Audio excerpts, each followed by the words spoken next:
Well, like I said, the story, the movie captures the substance of what we did and the spirit of it. And however, it is a dramatization. And in deference to Tom and Josh, all I'm going to say is no laws were broken when we reported this story.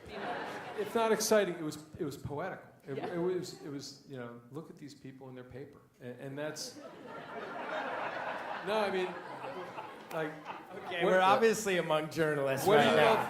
It's amazing to see all the investigations. They start in like April of 2002 or June of 2002. It's really on the back of this story, and you get the feeling of the power that this story had and how it exploded. But the fact that we had the internal church documents, which showed the extent of the cover-up, made the story bulletproof, and Catholics, more than anyone else, were cheering us on. There was no saying that this reflected Globe bias, media bias. That was out.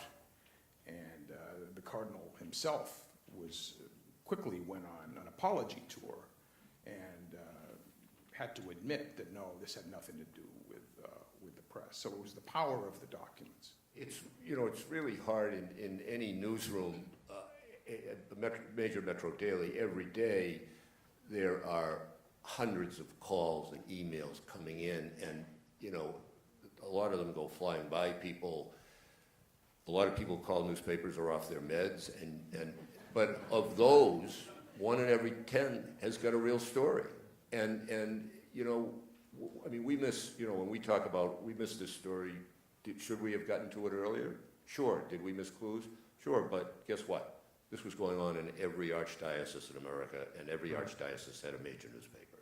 And we all missed it. Oh, the great lesson, I think, of this reporting exercise was never assume anything. Never assume a Father Paquin won't admit to you that he's abused someone.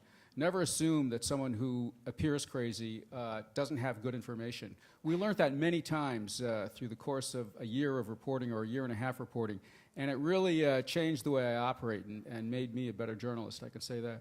I worry constantly that there are stories that are happening that we should be paying attention to, but for some reason we just haven't focused on it. We've taken certain things for granted, and so it does help to have people. I mean, I think it's why we have to be receptive to all the people in our newsroom, particularly people who are not involved in the story, when they ask questions and say, "Well, why aren't you doing this?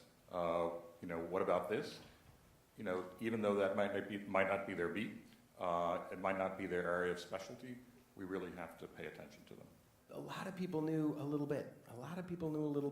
But like that, if there's ever a call like why we need investigative journalism, that's it. Because most of us have lives, have families, have jobs, have places to go out. Things we don't have the time to go check out the smoke and see if there's fire. Like we just don't have the time. And like I think again, it's talking to the disconnect with the general public, how much we rely on newspapers to spend time to get paid to go, hey, go check out the smoke. I don't have time, but Father Driscoll's acting funny. And keep in mind, these are like parents who are saying this, and these are siblings, and these are aunts and uncles who knew, and it's not just anything. It's our most prized possession. It's our kids. And I think it's not just investigative reporting, it's local reporting. Yeah. Sometimes we think these big national or international stories are done just here in Washington or New York or something like that, but there are huge stories in our own communities if we dig into them. People forget that Watergate started as a local story, a local police story. And it's important that we have vigorous local and regional newspapers with staffs that are dedicated to doing investigative work, doing accountability-type journalism, because there are huge stories in our own communities that become national stories, that become international stories.